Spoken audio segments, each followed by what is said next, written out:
Hello everybody, this is Johns Hopkins with Baltimore Heritage, and we're back with another of our 5-minute Histories videos. And today I am way out on East Monument Street, almost where Route 40 and 895 intersect. And I'm out here among the Coca-Cola bottling plants and the plumbing supply stores because we're going to talk about Goetz's candy.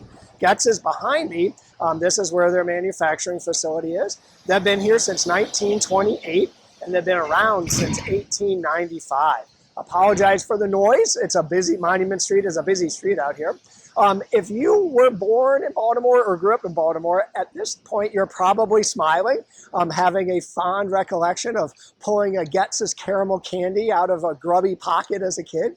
If you are not from Baltimore, didn't grow up with this, don't worry, it's not too late. Goetz is still going strong, and you can come out and get some caramels and enjoy them no matter how old or young you are. I was tempted to start this story by talking about where we are near the Orangeville neighborhood, a neighborhood that many of us, myself included, don't know that much about. But Orangeville has a fascinating history, including being the birthplace of a gentleman who went on to invent the taxi cab meter, Alonzo Decker, who of course then also went on to co-found Black & Decker, today's power tool giant. So we're going to focus on Goetz and candies and start in 1895. When a gentleman named August Goetz and his son, William, founded Goetz's Candies.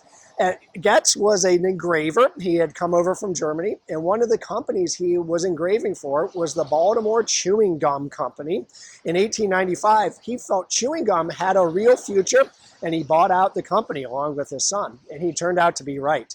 Let's take a tiny detour and talk about chewing gum for a minute before we get back to Goetz. Chewing gum has been around probably as long as there have been human beings. We know, researchers know, that it's been around since at least the Neolithic time, 8,000 years ago. There is a wad of gum that folks found in Finland, Kirikki, I believe, Finland, 6,000-year-old wad of gum that still has the tooth imprints in it. We know that the ancient Greeks chewed the gum of the mastic tree, and we know that the Mayans and the Aztecs used gum, something called chicle, both to hold things together, and also they chewed it for at least partly for its medicinal purposes. But despite the fact that gum has been around all over the world for a long time, modern manufactured gum, for better or for worse, is really an American thing. When the New England settlers, the European settlers came over, they borrowed the habit of chewing spruce gum from the Native Americans. But modern gum really got its start in 1848. A gentleman named John Curtis developed a product that he called the State of Maine Pure Spruce Gum, and he started selling that. It took only 2 years. By 1850, we were substituting out for the natural gum product. We were substituting out in a petroleum product, paraffin, so already down the chewing gum road there. And then not too long after that, we started adding sugar. The first sugar was you would buy your either paraffin gum or your spruce gum, and with a little tin that you put powdered sugar in, and you chew your gum for a little bit, then you dip it in the powdered sugar, then you chew it a little more, then you dip it again. Like I said, modern chewing gum for better and for worse. It took only 12 years after the founding in 1848 to start adding flavors. And for that, we can thank a gentleman named John Colgan in Kentucky, I believe Lexington, Kentucky. Colgan started adding a flavor, a powdered flavor, from a balsa tree called Tulu, and he started selling his gum, he was a pharmacist, as Taffy Tulu. Again, very early on, heading down the road of wacky names for chewing gum. When I grew up, we had gum called Bazooka and I think Bubblicious. Those were two of the leading gums, but we were having wacky names way back in the 1860s. Not stopping there, Colgan takes his little nubs of gum and pounds them into flat sticks, thus the term a stick of gum. And not stopping even there, he invents and patents a machine for individually wrapping those sticks. So our gum wrappers also come from Colgan in Kentucky. So we're chugging away. Let me wrap up our sort of gum story before getting back to Goetz.